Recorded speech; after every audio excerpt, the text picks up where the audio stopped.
오직 날려고 노력하는 자만이 날 수 있다는 말이 있습니다. 이 말은 그 칠레의 그 문학가인 루이스 세풀베다가 갈매기에게 나는 법을 가르쳐준 고양이란 책에 나온 한 구절입니다. 피치 못할 사정으로 자기가 알을 낳은 알을 고양이에게 맡기고 어미 갈매기가 죽게 됩니다. 이때 이 어미 갈매기는 숨지기 직전에 고양이에게 세 가지 부탁을 합니다. 첫 번째는 절대로 내 알을 먹지 말라. 두 번째는 새끼가 태어날 때까지 알을 품어주고 보호를 해주어라. 세 번째 부탁은 태어난 새끼에게 나는 법칙을 가르쳐 주라. 부탁을 하고 운명을 합니다.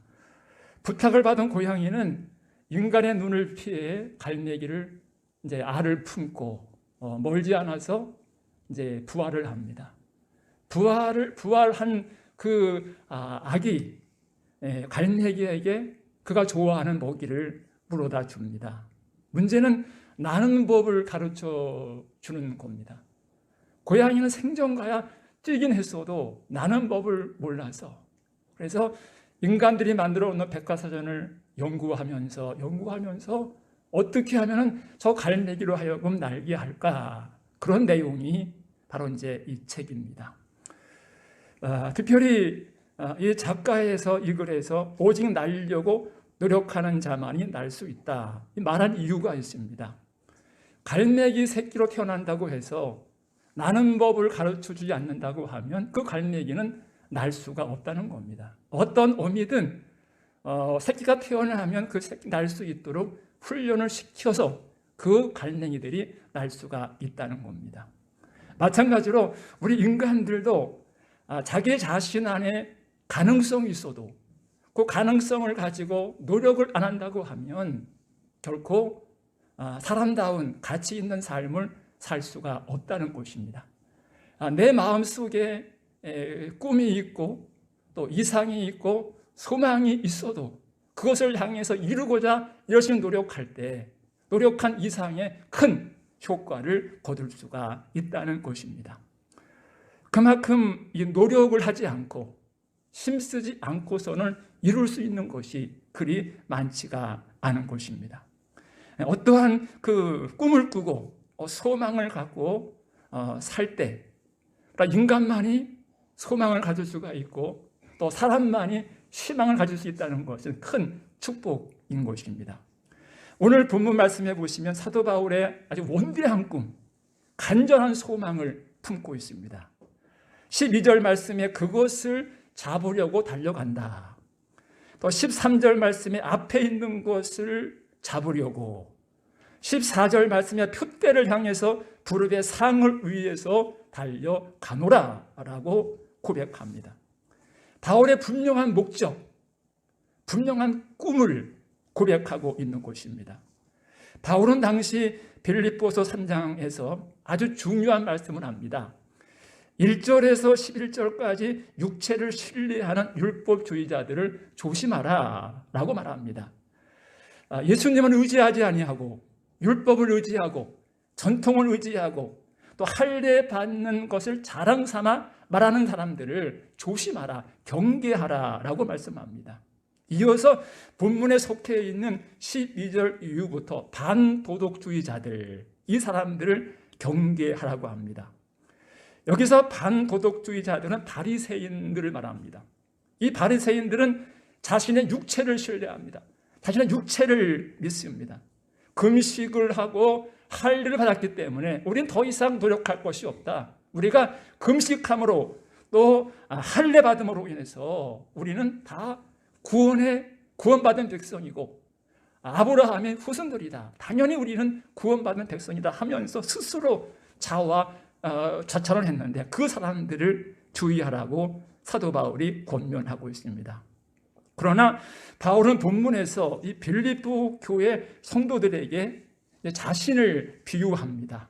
12절 말씀에 보면 내가 이미 얻었다 함도 아니요 온전히 이루었담도 함이 아니라, 이 말씀 가운데 내가 이미 얻었다 함도 아니요. 이 말에 주목해 보시기 바랍니다.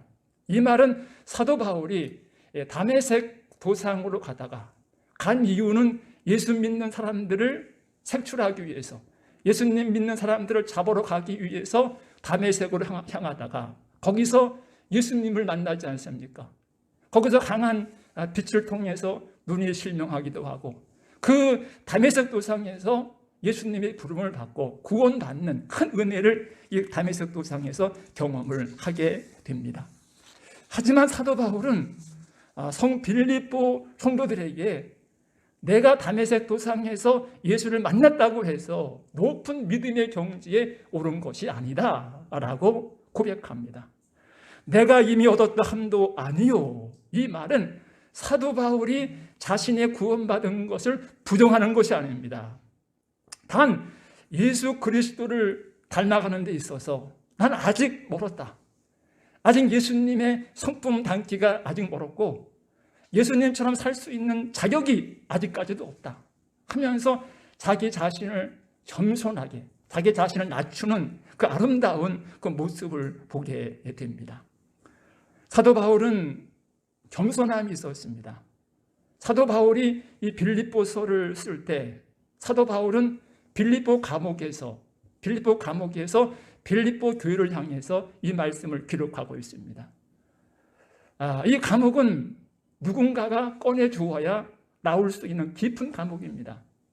그 감옥에서 불평하지 않고 원망하지 않고 신세한탄하지 않고 오히려 찬미하고 기도한 겁니다. 이 정도 되면은 대단한 믿음이지 않습니까? 나 이 정도면 됐어 하면서 좀 은근슬쩍 높아질 수도 있는데 전혀 사도 바울은 그런 내색이 없지. 자기를 계속해서 낮추는 아름다운 모습을 보게 됩니다. 흔히 벼는 익을수록 고개를 숙인다는 말이 있지 않습니까? 신앙생활도 오래 할수록 겸손해야 되고 오래 할수록 익어가야 온전한 믿음의 길로 나갈 수가 있습니다. 여러분, 이 사도 바울의 고백을 보십시오. 빌립보서 2장 3절로 4절 말씀에 보면 이런 말씀이 있습니다. 이제 빌립보 성도들에게 말씀을 하는데 교회를 섬길 때 다툼을 하지 말라. 참 무섭죠. 좋은 일, 성전에서 섬기는데 그 당시 빌립보 교인들은 성전에서 봉사하면서 서로 다투고 서로 시기한 겁니다. 그래서 사도 바울이 절대로 교회를 섬기면서 다툼을 하지 말라라고 권면을 하고 계십니다. 그리고 자신보다 남을 낮게 여기라. 그러니까 나보다 당신이 훨씬 괜찮아. 내 믿음보다 당신 믿음이 좋아. 내 살아가는 방식보다 당신의 삶이 참 은혜로워. 그러니까 나보다 상대방을 칭찬하고 나보다 훨씬 낫다라고 그렇게 여기라는 이제 말입니다. 특별히 이 사도 바울은 다른 성도의 형편을 살펴봐라. 나 혼자만 교회 나오기 바빠서 왔다가 그냥 쑥 가버리는 것이 아니라 내 옆에 누가 아픔이 있는지, 내 옆에 누가 힘들어하는지, 어떤 고통 가운데 있는지 살펴보라는 것이죠. 그리고 부족함이 있으면 채워주고 또 기도해주고 함께 한 형제로서 한 자매로서 삶을 살 것에 대해서 말을 합니다. 그래야 하나님께서 기뻐하신다는 겁니다. 즉 다툼으로 하지 않고 또 나보다 남을 낮게 여기고 그리고 성도의 형편을 바라볼 때 하나님께서 기뻐하신다고 말씀을 하고 있습니다. 대부분 손주나 손녀를 둔 그 어르신들은 그 아이들만 봐도 기쁘죠. 저는 아직은 경험을 못 해봐서 모르는데 다 좋아들 하시더라고요. 또 재롱이나 또 떨면 더 그냥 어이구 하면서 환호를 부르면 제가 말을 해, 제가 뛰어놀아. 행동 하나하나에 감격하고 있는 모습을 보게 됩니다. 예수님께서 어린 아이와 같지 아니하면 결단코 천국에 갈 수 없다. 이 어린 아이의 마음, 그 마음이 우리 성도에게 필요한 마음이죠. 이 어린 아이의 마음이 바로 교회 생활할 때 가장 필요한 마음인 것입니다. 나 자신의 연약함을 인정한다는 것이 뭡니까? 그것은 기도하는 행위입니다. 내 힘으로는, 내 능력으로는 아무것도 할 수 없습니다. 당신만이 나의 신앙이고 나의 인생이고 나의 꿈입니다 라고 고백을 할 수 있을 때 우리 삶에 겸손함이 묻어나는 것입니다. 우리는 보통 내가 이 정도 하면은 됐어, 이 정도 기도했으면 괜찮아, 이 정도 섬겼으면 나 할 만큼 했어, 이 정도 바쳤으면 나 바칠 만큼 바쳤어, 그런 생각을 할 수가 있죠. 하지만 그것은 주님 보시기에 아름다운 모습은 아니죠. 우리가 얼마를 희생을 하든, 우리가 얼마큼 우리가 헌신을 하든 항상 나는 부족합니다, 나는 아직도 멀었습니다. 이 겸손함이 있을 때 우리 하나님께서 그 사람을 높게, 더 위대하게 사용해 주시는 것입니다. 하나님은 오늘도 겸손한 자를 찾고 계십니다. 하나님은 겸손한 자에게 은혜를 베푸시고 또 교만한 자를 물리치십니다. 성도 여러분, 하나님 앞과 사람 앞에 겸손할 때 여러분들이 주님 앞에 겸손하면 높여주시고 또 사람 앞에 겸손하면 인정을 받고 사랑을 받게 될 줄을 믿습니다. 특별히 오늘 12절 말씀에 보면은 바울은 이런 말씀을 하죠. 그리스도 예수께 잡힌 바 되었다. 지금 사도 바울은 예수님 앞에 꽉 잡혀 있는 것입니다. 예수께서 바울의 마음과 의지를 다스리기 위해서 그의 능력과 권능으로 사도 바울을 그냥 꽉 잡고 계십니다. 사도 바울은 예수 그리스도께 잡힌 바 되었습니다. 과거에는 유대인 그 율법에 잡혀 있었고 또 유대인의 그 의식에 잡혀 있었고 거의 유대인 그 율법에 또 바리새인의 의에 잡혀 있었고 그의 그 모든 삶은 유대교가 전부였습니다. 하지만 그가 변화받고 그가 다메섹 도상에서 구원받은 이후에는 율법에서 해방되어서 또 유대인에게서 해방되어서 온전히 하나님의 사람으로 선한 삶을 살아가게 된 것입니다. 이 시간 저와 여러분도 예수님께 잡힌 바 되어야 됩니다. 믿습니까? 세상에 내가 잡혀 있고 세상 악령에 잡혀 있고 세상 지식에 잡혀 있다고 하면 거기에 끌려다니냐고 당황할 수밖에 없고 허송세월 다 할 수밖에 없습니다. 하지만 비록 짧은 인생이지만 주님께 잡힌 바 된다고 하면 우리가 짧은 세월 동안 가치 있는 일을 할 수가 있고 좀 더 우리가 믿음 생활하는 것답게 믿음 생활을 할 수가 있는 것입니다. 여러분이 예수님 앞에 잡힌 바 되었기 때문에 이 시간 나온 줄은 믿습니다. 예수님이 여러분의 마음을 안 잡아주시고 중심을 안 잡아주신다고 하면은 그냥 뭐 집에 있지, 비도 오는데 그냥 부치기나 부쳐 먹자 하면서 그럴는지도 모르죠. 하지만 주님의 강한 손길에 붙잡힌 바 되어서 이 거룩한 예배에, 주님이 기뻐하시는 예배에 참석해서 예배 드리고 있음을 여러분 믿으시기 바랍니다. 오늘 우리는 거룩한 예배에 참석했습니다.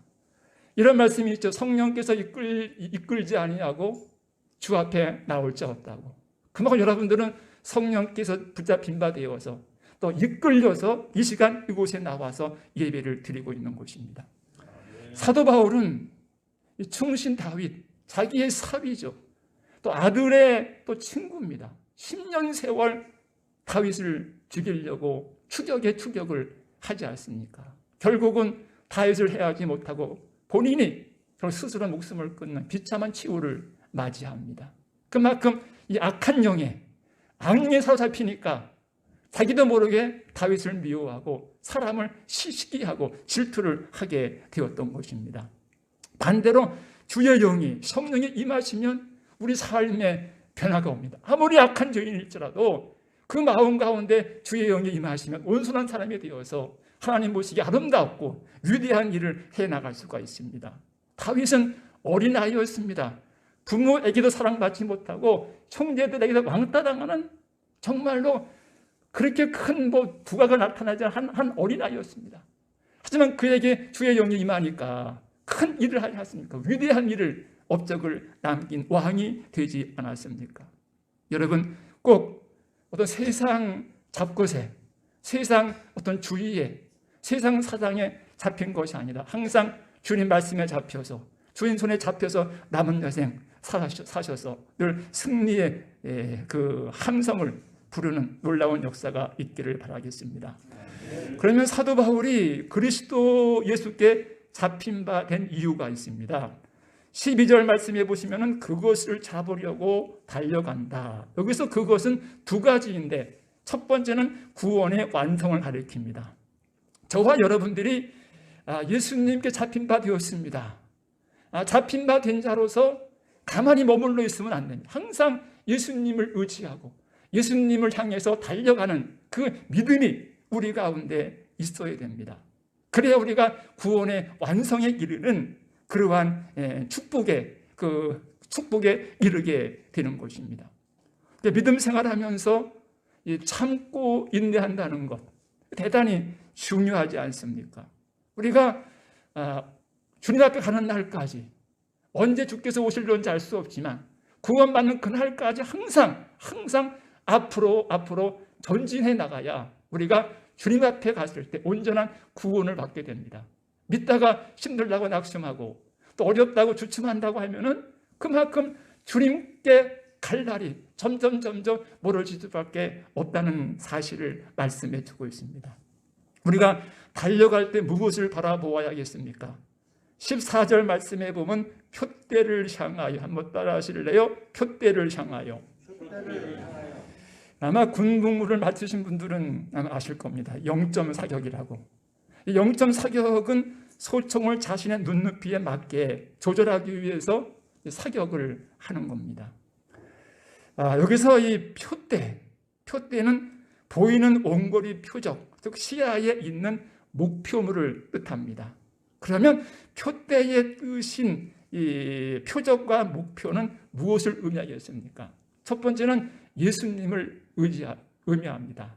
우리가 바라볼 예수님, 이 땅에 살면서 우리의 표대, 우리의 표적은 그 예수님입니다. 마치 사격하는 군인이, 병사가, 훈련병이 그 표적에 있는 것을 맞추는 것처럼 저와 여러분도 아름다운 삶, 정말 진리 안에 올바르게 믿음 생활하려고 하면 표대가 되신, 표적 되신 예수님을 바라보고 그래 거기에 소망이 있고 거기에 희망이 있음을 말씀해 주고 있습니다. 그리고 두 번째는 이 멸류관을 의미합니다.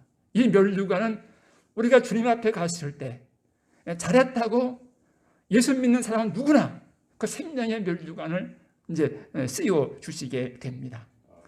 야고보서 1장 12절 말씀해 보면 시험을 참는 자는 복이 있나니 이 시련을 견디어내는 자가 자기를 사랑하는 자들에게 약속하신 생명의 멸류관을 얻게 하리라. 또 요한계시록 2장 10절 말씀 보면 내가 죽도록 충성하라. 그리하면 뭘 준다고요? 생명의 멸류관을 주리라 라고 말씀을 하고 있습니다. 이 생명의 멸류관은 우리 모두가 받았어야 됩니다. 우리가 주님 앞에 갔을 때 다 예수님께서 이 관을 써라, 이 관을 써라. 그러면 다 이 생명의 멸류관을 받아 쓰는 큰 복이 있길 바랍니다. 이 생명의 멸류관을 누구에게 주신다는 겁니까? 첫 번째는 시험을 참는 자. 여러분이 믿음 생활하면서 시험이 왜 없겠습니까? 물질의 시험도 있을 것이고 또 자녀로 통해서 얻어지는 시험이 있을 것이고 또 직장에서 시험이 있을 것이고 살아있는 동안 우리가 활동하는 순간순간 그 어디에 항상 시험은 도사리고 있습니다. 그런데 그 시험을 참는 자가 생명의 멸류관을 받게 되는 겁니다. 두 번째는 시련을 견뎌내는 성도, 즉 핍박이 있고 환난이 있고 고통이 있을 때 거기서 쓰러지는 것이 아니라 그 시련과 고통을 이기는 성도에게 생명의 멸류관을 주신다는 겁니다. 세 번째는 죽도록 충성하는 성도에게 주십니다. 최선을 다해서 우리가 주님을 섬기고 정성을 다해서 주님을 섬길 때 그 수고의 대가로 생명의 멸류관을 주신다라고 약속해 주고 있습니다. 운동 선수들의 최종 목표는 뭡니까? 국가대표 되는 겁니다. 국가대표 되는 것이 군대에서 별 따기보다 더 힘들대요. 그만큼 국가대표는 위대한 사람들이죠. 대단한 사람들이죠. 평생 청춘 다 거기에 바쳐야만 그것도 될까 말까 하는 겁니다. 국가대표 되었다고 해서 누구나 다 상 타는 것이 아닙니다. 1등, 3등까지 해야 금, 은, 동을 땁니다. 세상에서도 금을 따기가 쉽지가 않습니다. 그만큼 우리가 예수를 믿는다고 하는 것이 쉽지가 않다는 겁니다. 그만큼 포기할 것이 많고, 그만큼 자제할 것이 많고, 그만큼 우리가 정직하게 삶을 살아야기 때문에 그만큼 생명의 멸류관을 받아쓰기가 어렵다고 하는 것을 여기서 말씀해 주고 있습니다. 여러분, 장차 주님께서 오실 때 여러분 모두가 다 생명의 멸류관을 받는 큰 복이 있기를 바라겠습니다. 그리고 12절 말씀에 그것을 잡으려고 달려간다. 그것의 첫 번째는 구원의 완성을 향해서 달려가고, 두 번째는 복음 전파를 뜻합니다. 사도 바울은 복음 전파를 위해서 달려간다. 그것이 어디가 되었든, 그것이 배를 타고 건너가는 그 지역이 되었든, 그것이 산을 넘어야 가는 지역이 되었든, 어디가 되었든지 나를 부르는 곳이 있으면, 내가 가야 할 곳이 있으면 그곳이 어디든지 달려가기 위해서 죽음을 무릅쓰고 사도 바울은 평생 달려갔던 곳입니다. 전도하지 않으면 주의 나라는 확장될 수가 없는 것입니다. 바울은 한 영혼을 잡기 위해서, 한 영혼을 전도하기 위해서 매를 맞기도 했습니다. 사도 바울은 한 영혼을 전도하기 위해서 감옥에 갇히기도 했고, 또 한 영혼을 전도하기 위해서 감옥에 갇히기도 했고, 또 한 영혼을 구원하기 위해서 배가 파손되는 물에 빠지는 경험도 했고, 또 뱀에 물리기도 합니다. 사도 바울은 그 복음 하나, 한 생명을 구원하기 위해서 죽는 순간까지 애를 쓴 위대한 그 사도임에는 틀림이 없습니다. 사도 바울은 한 생명을 전도해서 하나님 품에 안겨드리기 위해서 끊임없이 예수 그리스도를 향해서 달려갔던 것입니다. 저와 여러분도 멀리 바라볼 것 없이 아직도 믿지 않는 내 자녀들, 또 믿지 않는 그 남편분들, 이 가족부터 가장 중요한 것이 이 가족이니까 안 믿는 자녀들, 안 믿는 형제들, 안 믿는 가족들부터 여러분 전도하셔서 함께 다 구원받는 복이 있기를 바랍니다. 여러분, 지구는 점점 종말을 향해 나갑니다. 저와 여러분도 항상 끝을 향해서, 주님 오신 날을 향해서 예수를 바라보면서 한 걸음 한 걸음 나아가고 있는 것입니다.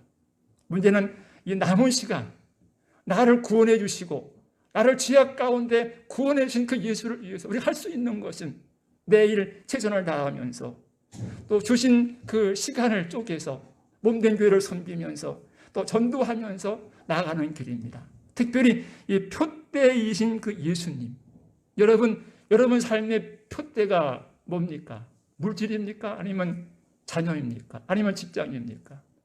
이 나의 표대가 무엇이냐에 따라서 여러분의 생각이 바뀌고, 여러분의 의식이 바뀌고, 여러분의 삶이 바뀝니다. 여러분 삶에 가장 예수가 제일이다, 가장 넘버원이 될 때 여러분 삶에 변화가 생기고, 여러분 삶에 많은 크고 놀라운 축복을 경험하게 될 줄 믿습니다. 이 표대이신 예수님은 거기에 구원도 있고, 거기에 영생도 있고, 거기에 행복도 있고, 거기에 물질도 있고, 그 표대이신 예수 잘 믿으면, 잘 섬기신다고 하면 여러분 삶 속에 그거 놀라운 축복을 경험하게 될 줄을 믿습니다.